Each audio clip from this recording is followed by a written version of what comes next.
വുളു എന്ന് പറഞ്ഞാൽ മുഖവും കൈയും കാലും കഴുകുന്ന ഒരു ചടങ്ങൊന്നുമല്ല. 100-ലധികം സുന്നത്തെടുക്കാൻ പറ്റുന്ന ഒരു കർമ്മമാണ് വുളു എന്ന് പറഞ്ഞാൽ.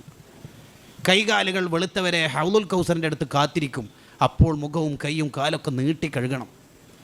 ബിസ്മി ചൊല്ലി വുളു എടുക്കുന്നതിൻ്റെ ഏറ്റവും വലിയ പ്രത്യേകത തന്നെ റാസിമാൻ പറയുന്നുണ്ട്, ബിസ്മി ചൊല്ലിയിട്ട് വുളു എടുത്ത ആൾ ഒരിക്കലും ബിദ്അത്തുകാരനാവില്ല എന്ന്. അതിനൊക്കെ കാരണങ്ങളടക്കം അതിൽ പറയുന്നുണ്ട്.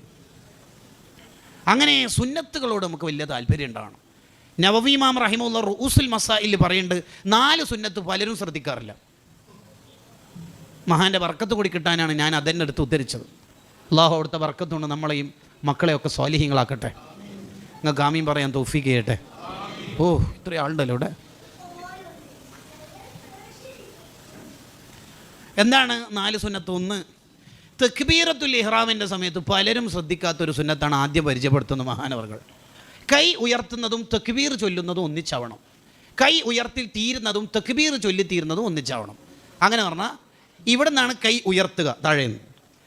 കൈ ഉയർത്തിൽ തീരൽ ഇവിടെ നിന്നാണ്, ബാക്കി താഴ്ത്തലാണ്. താഴ്ത്തുമ്പോൾ ഒന്നും ചെല്ലാനൊന്നുമില്ല. അപ്പോൾ ഇവിടെ നിന്നാണ് തീരേണ്ടത്. അല്ലാഹു അക്ബർ എന്ന് തീരേണ്ടത് ഇവിടെയാണ്, ചൊല്ലാൻ തുടങ്ങേണ്ടത് ഇവിടെയാണ്. അപ്പോൾ എങ്ങനെ?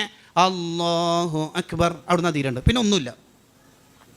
അധിക ആളും ലോകത്ത് 80% ആളും അത് ശ്രദ്ധിക്കില്ല. അധിക ആളും എങ്ങനെ കേട്ടിൽ അല്ലാഹു അക്ബർ അങ്ങനെ ചെയ്യാം.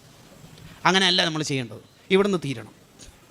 പിന്നെ ഇങ്ങനെ കൈ ഒന്നും ഇല്ലാണ്ട് പോകുമ്പോൾ ഒരു എന്തോ ബേജാറ്, അതെ ലഗേജ് ഇല്ലെങ്കിലും ഹാൻഡ് ബാഗെങ്കിലും ഉണ്ടാവില്ല നല്ലതല്ലേ എന്നുള്ള ഒരു മൂപ്പരുടെ ഒരു ചിന്തയാണത്. അതൊന്നും ചെല്ലാനൊന്നുമില്ല, ഇവിടുന്ന് തീരണം. അല്ലാഹു അക്ബർ, അതാണ് 1ാമത്തെ സുന്നത്ത്. ഇന്ന് മുതൽ നമ്മുടെ ജീവിതത്തിൽ അതുണ്ടെങ്കിൽ അൽഹംദുലില്ലാഹ് ഈ ക്ലാസ് നമുക്ക് ആഖിറത്തിൽ സാക്ഷിക്കൂല.